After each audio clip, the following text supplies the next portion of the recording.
dragul mie încet să suie, pe cărarea muntelui, să dau drumul glasului,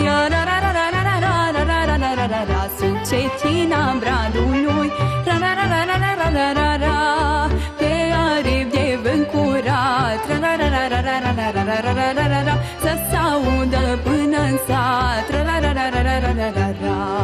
s-audă săgenii mei, ai ha, că-s tare mândră de ei. La marginea pădurii,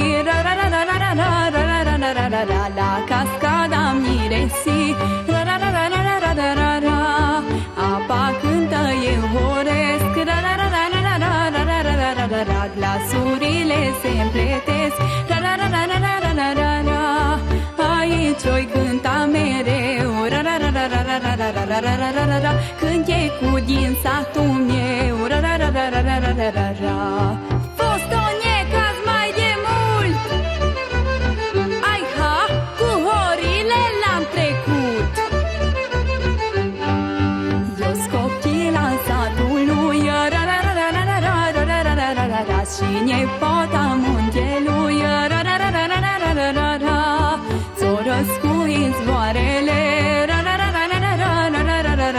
și vară cu florile, aici m-o făcut maica, și-s mândră de viața mea. Fața mica florile, ai ha, și stare ca muntele. Sărbătorile când vin, satul de neamuri plin, deschide porțile larg, că se-ntorc a noștri în sat, torogotele răsună, proctrizele-i voie bună,